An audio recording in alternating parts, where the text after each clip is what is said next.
You're watching South Asia Newsline and here are the top stories we are tracking for you on Monday, the 6th of November. Authorities in New Delhi reintroduce odd-even scheme to combat air pollution. Pakistani Islamists say they are ready to defend Palestinians. And Nepal earthquake victims struggle to keep warm as mercury drops.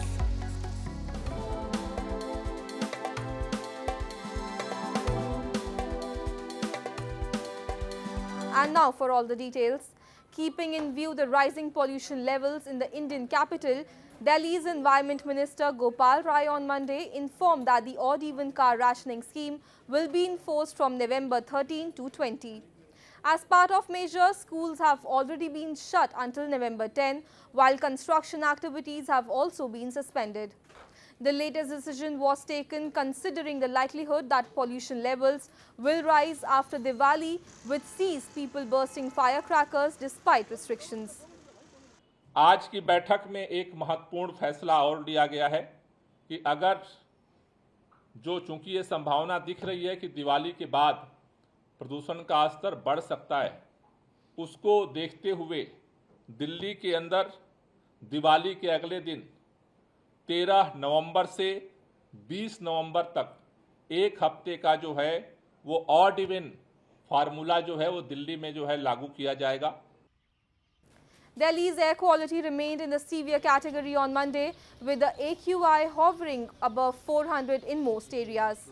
Officials said a seasonal combination of low temperatures, a lack of wind and crop stubble burning in neighboring farm states had caused a spike in air pollutants.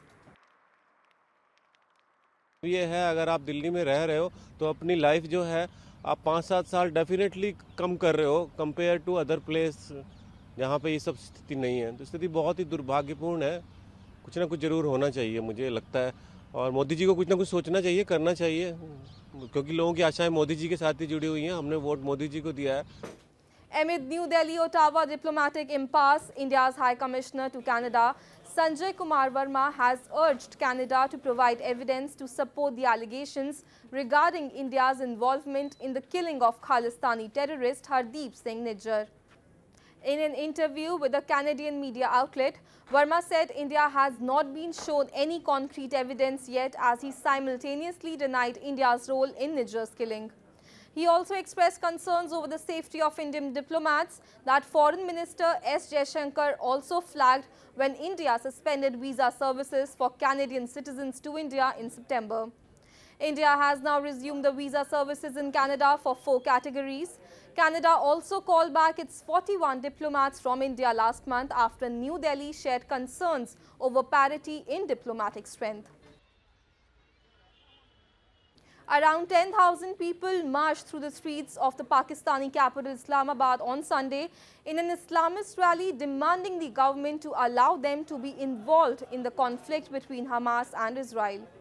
The rally, which was organized by hardline extremist organization Tehrik-e-Labaik, saw protesters chanting slogans in favor of Palestine as they marched toward the US Embassy in Islamabad.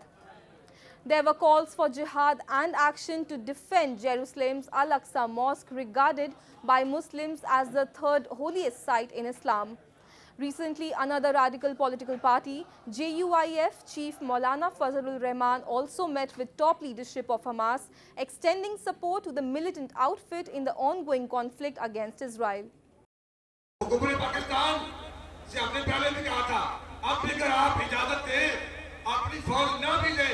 तो हम इस वक्त भी फलस्तीनियों के हिमायत में जाने के लिए, उनके साथ खड़े होकर उनकी हिमायत में लड़ने के लिए और उनके साथ मरने के लिए आप भी तैयार हैं. Moving on, political activists in POK held a massive gathering raising concern over inflation, unfair taxes by Pakistan and lack of basic amenities. A report. Members of socio-political group the Awami Action Committee recently held a massive gathering in Pakistan-occupied Kashmir, raising concern over unfair taxes and Pakistan's indiscrimination. The activist highlighted the common man is suffering due to a rise in inflation, while Islamabad continues to turn a blind eye to their problems. They demanded the people should be immediately provided subsidy on gas and electricity. अवाम के tax के पैसे से ये लोग अपने बच्चों को स्कूलों में पिक एंड ड्रॉप देते हैं। इनके बच्चे सियासी मकामात पर घूमते हैं। इनके कोई भी काम हो, सरकारी गाड़ी इस्तेमाल होती है, वो टैक्स हमारा है, हमारे पैसे से जाता है। और अगली बात जो है, जब हम बात करते हैं कि इनकी मराद खत्म की जाए, तो ये इंतजामिया को डालकर हथकंडे करते हैं हमारे खिलाफ। क्या इनको इस बात का इल्म नहीं है कि हम असेंबली में कैसे पहुंचे हैं? क्या ये माँ की गोद से डायरेक्ट असेंबली में पहुंच गए हैं, जी हम लोगों ने सिलेक्ट करके असेंबली में भेजे हैं? Residents of POK have long blamed that Pakistan does not grant the locals of the occupied region any political rights and representation, although it taxes them heavily. Victims of Nepal's worst earthquake were seen struggling in their makeshift relief camps as temperatures have started dipping to 10 degrees Celsius in the region, a report.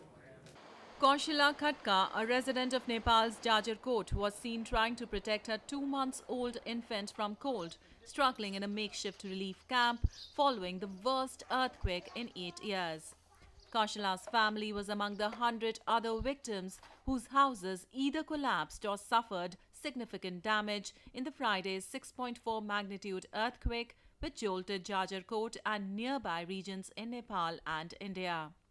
While the government has ramped up rescue operations, victims have alleged the relief material, which is already inadequate, is not being distributed equally, with focus concentrating on the urban areas of the impoverished district. छैन नाखा मुख धुलो पस्याछ यताउता हेर्न पनि सकिदैन अझ यहाँ आँखुन छर्किन्छन् कानभित्र धुलै छ अनि के गर्ने हामी त यस्तो बिजोगमा निक्स्यौं के गर्ने छोरीहरु भोग लाग्यो भन्छन् अनि खाने नखाने गास छ बस्ने बास छ ओड्ने कपडा लत्तो छ केही छैन हाम्रो त के गर्ने यस्तो बिजोग भइहाल्छ हामीलाई कसैले हेर्या पनि नै. Meanwhile, India on Sunday dispatched humanitarian aid for Nepal, which was handed over to the Nepal government by Indian envoy in Kathmandu. In a post on X, India's foreign minister informed about the relief assistance, calling it as India's neighbourhood first policy in action.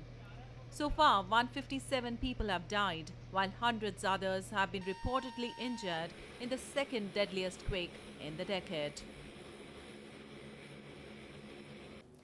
In a heartwarming example of love and faithfulness, a pet dog has been waiting for its deceased owner in front of the mortuary in Kerala's Kannur district hospital. A staff member said the dog had come along a patient 4 months ago. The patient, however, died and the dog saw the owner being taken to the mortuary. The dog feels that the owner is still here and does not leave.